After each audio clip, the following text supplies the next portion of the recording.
Welcome to Kaali twisted stories part 80। जय माँ काली जय माँ तारा, आप सबका भला हो। राधा और कृष्ण का प्रेम के अध्याय 18 में आपका स्वागत है। इधर बॉम्बे में घंटी बज रही थी लगातार फ़ोन की, train train train train train train. और उधर लखनऊ में राधा सोच रही थी कि पता नहीं मनोहर उसका फ़ोन क्यों नहीं उठा रहा है। क्यों ना हो अब वो कॉल एंड ही कर दे, बाद में बात कर लेंगे, पहले कृष्ण की भी बात सुन लें। डायरेक्ट बात करना कुछ मुनासिब ना होगा। आखिर कोई तो वजह होगी जिसकी वजह से कृष्ण अभी तक मनोहर के बारे में उसे कायदे से नहीं बता रहा है। पर तभी दूसरी साइड से रिसीवर उठ गया। हेलो। दूसरी साइड मनोहर की आवाज़ थी। राधा ने धीरे से बोला, जी ये मैं हूँ, राधा।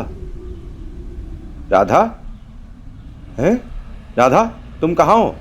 मनोहर बोला। राधा बोली, आपको नहीं पता मैं कहाँ हूँ? कहा नहीं, मुझे नहीं पता है कहाँ हूँ। तुम्हें तुम कहाँ हो ये तो बताओ। राधा बोली, मैं लखनऊ में हूँ, कृष्ण के साथ। आप कृष्ण को तो जानते ही होंगे। हाँ जानता हूँ, उसी की वजह से तो तुम मुझसे दूर हुई हो। तुम बताओ, तुम्हें सर पर चोट लग गई थी, तुम सब कुछ भूल गई थी, इसी का फ़ायदा उठा के कृष्ण तुम्हें अपने साथ भगा ले गया है। और साथ ही साथ मेरा बच्चा भी तुम्हारे पेट में है, उसको भी वो अगवा कर लिया है। क्या सच? ऐसा दिखाई तो नहीं पड़ता है।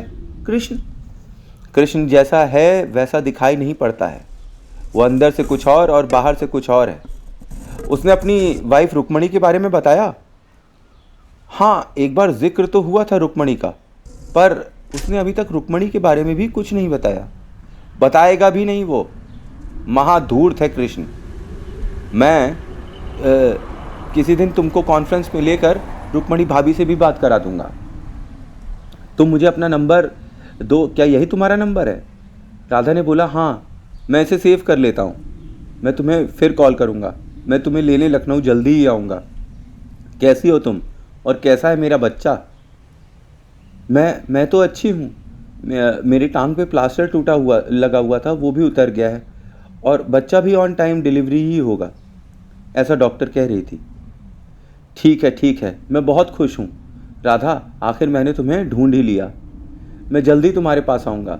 इस बीच में तुम्हें कॉल करूँगा तो रुक्मणी भाभी से भी मैं बात करा दूँगा तुम्हारी, ताकि तुम कृष्ण की असलियत जान सको कि वो कितना ही नीच और गिरा हुआ इंसान है।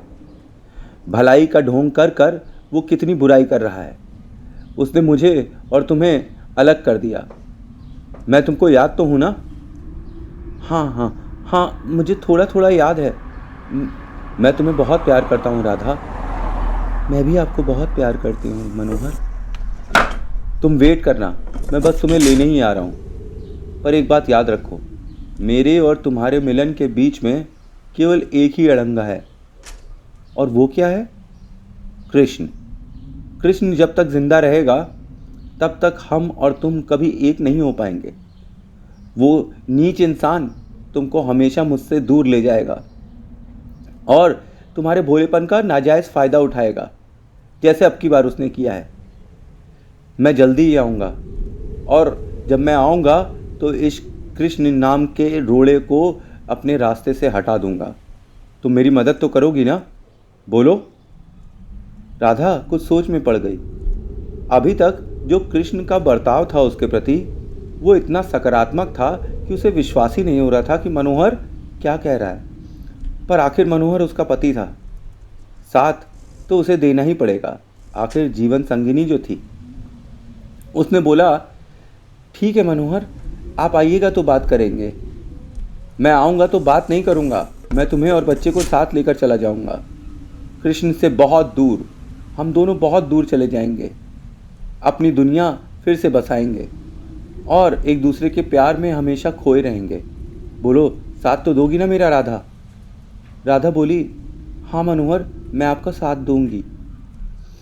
ठीक है, अभी फ़ोन रखो, मैं कल तुम्हें कॉल करूँगा और रुक्मणी भाभी से भी बात कराऊँगा, ठीक है? इस बात का जिक्र कृष्ण या उसके किसी भी दोस्त से मत करना। जहाँ हो वहीं शांति से रहना। ओके? बिल्कुल भी भनक न लगने पाए कि हम दोनों बात कर चुके हैं। ओके, बाय जानू। I love you.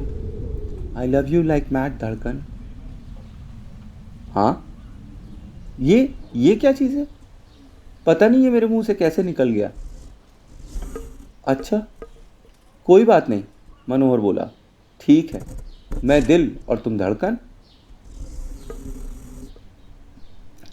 राधा कुछ अजीब से ख्यालों में खो गई, फ़ोन पर ही लगभग 10 सेकंड तक।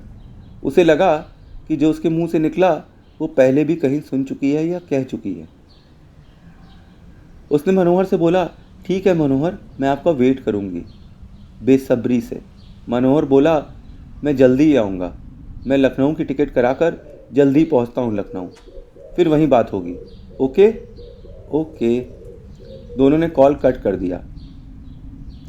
इधर ऑफिस में नीलम ने बोला, अरे गुरुजी का फ़ोन आया था, उन्होंने कोई बूटी वूटी भेजी हुई है और उसे घर में स्थापित करने के लिए कहा है।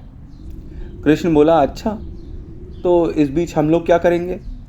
हम लोग चलो लंच बाहर कर लेते हैं, यही पास में रॉयल कैफ़े है, उसी रेस्टोरेंट में चलते हैं। वो मेरा फेवरेट रेस्टोरेंट है। हाँ हाँ, जहाँ तुमने मुझे बास्केट चाट खिलाई थी। हाँ हाँ, वही बास्केट चाट वाला रेस्टोरेंट। आओ, आज अंदर उसकी शाही पनीर खिलाती हूँ। कृष्ण मुस्कुरा दिया, बोला, ठीक है भाई, आप बॉस हैं। बिल भी आप ही दे रही हैं ना? हाँ हाँ, बिल मैं ही दे दूँगी, कंजूस मक्खी चूस। ठीक है भाई, तब तो चलना बनता है, अपनी जेब ना खाली हो। ऐसा भी कोई मिलना चाहिए जो आपका इस तरह से ख्याल रखे जैसे आप हमारा रखते हैं। नीलम मुस्कुरा दी, आज हम रख रहे हैं, कल आप रख लीजिएगा। कृष्ण मुस्कुरा दिया। लंच का टाइम हुआ तो दोनों रॉयल कैफ़े रेस्टोरेंट पहुंच गए। वहां अपने पसंदीदा शाही पनीर और बटर नान का ऑर्डर देकर नीलम और कृष्ण आपस में चिट चैट करने लगे। तभी टीवी पे एक सुपरमैन का कार्टून आने लगा। ओ सुपरमैन, सुपरमैन, सुपरमैन। ये देख के कृष्ण कुछ गुम सा हो गया। तो नीलम ने पूछा, क्या हुआ? कुछ नहीं यार, मुझे बस कुछ याद आ गया। क्या याद आ गया? जरूर राधा के बारे में कुछ याद आया होगा। तुम्हारा राधा पुराण तो कभी ख़त्म ही नहीं होने वाला है। ऐसी बात नहीं है यार, इतना समय उसके साथ बिताया है, एक एक याद धीरे ही धीरे कर कर दब रही है, पर कुछ न कुछ तो याद आ ही जाता है। अब सुपरमैन से तुम्हें क्या याद आ गया? सुपरमैन से मुझे याद आ गया कि एक बार जब राधा ने अपना घर किराए पे लिया हुआ था, वो एरिया कुछ मोहम्मडन बस्ती जैसा था। अगल बगल बहुत लड़के हुआ करते थे। राधा और मेरा परिचय उस वक्त नया ही नया हुआ था। ऑफिस में लेट होने पर राधा ने बोला, क्या आप मुझे लिफ्ट दे सकते हैं मेरे घर तक? मैंने कुछ सोचा नहीं, सोचा एक लड़की है उसकी मदद कर रहा हूँ, चलो ठीक है। तो मैंने उसे उसके घर के पास ड्रॉप किया। तो उन्होंने कहा, प्लीज़ आप मुझे घर तक छोड़ दीजिए। वो कुछ संकुचा रही थी। तभी आज़ान की आवाज़ आने लगी, अल्लाहु अकबर, अल्लाहु अकबर। वो इलाका मोहम्मडन था। ये समझते कृष्ण को देर न लगी। वो बोला, चलो मैं तुम्हें तुम्हारे घर तक छोड़ देता हूँ। राधा का घर मुस्लिम बस्ती से होकर गुजरता था और कृष्ण को ये समझते देर न लगी कि राधा ने क्यों कहा कि वो उसे घर तक छोड़े, क्योंकि अगल बगल कई लड़के, मोहम्मडन लड़के उसे घूर रहे थे, जैसे वो उसे अभी ही खा जाएंगे। ऐसा होता है, जब कोई भी लड़की अकेली होती है तो गिद्ध उसके आसपास मंडराने लगते हैं। अगर उन्हें पता हो कि वो लड़की थोड़ी सी भी कमज़ोर हो तो वो उस पर टूट पड़ते हैं। राधा ने शायद जानबूझकर कृष्ण को अपने साथ अपने घर तक आने के लिए कहा, ताकि वो आसपास के लोगों को बता सके कि वो अकेली नहीं है, उसके साथ भी एक मर्द है। अब जब कृष्ण ने ये देखा कि सब घूर रहे हैं तो उसने अपनी मोटरसाइकिल की आवाज़ थोड़ी तेज़ कर दी। रॉयल एनफील्ड थी उसके पास। ब्लू कलर की। गुड़ गुड़ गुड़ गुड़ गुड़ गुड़ गुड़ गुड़ गुड़ गुड़ गुड़ गुड़ गुड़ गुड़ गुड़। लड़के उसे लगातार घूर रहे थे, एज इफ कि एक नया कॉम्पिटिटर मार्केट में आ गया है। पर कृष्ण तो सुपरमैन था, ना कि कॉम्पिटिटर। अब कृष्ण रोज राधा को उसके घर लेने आ जाता और उसे छोड़ने भी चला जाता। लड़के उसे लगातार घूर रहे थे। शायद ये एक नई दुश्मनी की शुरुआत थी, कृष्ण और उन लड़कों के बीच में, जिनके बीच राधा खड़ी हुई थी। राधा को उसे बचाना ही था। आखिर वो उसका सुपरमैन जो था। अब ये सुपरमैन वाली बात कहाँ से आ गई? जब राधा को कृष्ण लेने जाता और छोड़ने जाता, तो एक दिन राधा ने कृष्ण को सुपरमैन वाली टी शर्ट, अरे वही जो सलमान खान ने पहनी थी, वही गिफ्ट करी। तो कृष्ण मुस्कुरा दिया। उसने पूछा, राधा ये किस लिए? राधा ने बोला, यू माई सुपरमैन, तुम्हारे रहते मुझे कोई छू भी नहीं सकता।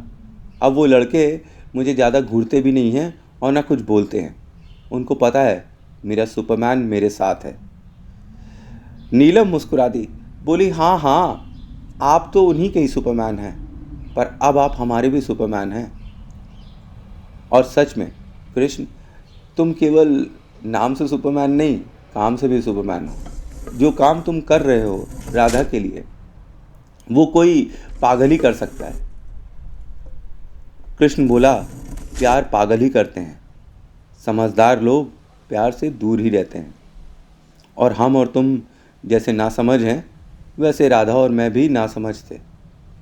बात यह और हो गई है कि अब राधा किसी और की हो गई। नीलम बोली, हाँ, राधा तो अब मनोहर की हो गई है। अगर गलतफहमी न होती तो शायद वो तुम्हें पूछती भी नहीं। अब उसका कोई नया सुपरमैन है, तुम उसके सुपरमैन नहीं हो।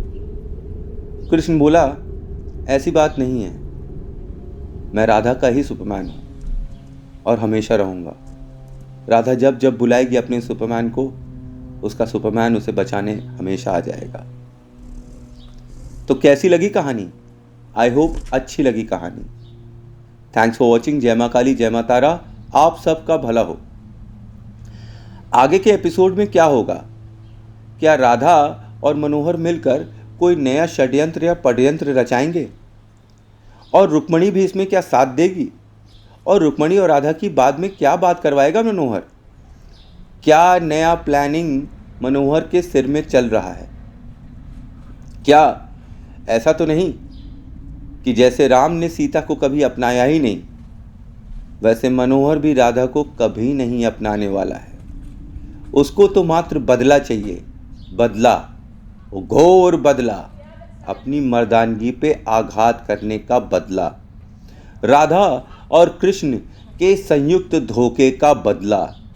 आखिर उसको ही क्यों चूज किया उन लोगों ने शादी के लिए? क्यों उसकी ज़िंदगी बर्बाद करी जब उन्हें एक ही रहना था और जब वो एक साथ थे? राधा को ये उसे पहले ही बता देना चाहिए था कि उसका रिलेशनशिप कृष्ण के साथ था, पर उसने उससे छुपाया। और जब आप कोई बात छुपाते हैं तो फिर आपकी शादीशुदा ज़िंदगी की धज्जियां उड़नी निश्चित है और बदला लेने के लिए आपका पार्टनर हमेशा तैयार रहेगा। तो ये सब जानने के लिए नेक्स्ट एपिसोड ज़रूर देखिएगा। Thanks for watching. जय मां काली, जय मां तारा, आप सबका भला हो।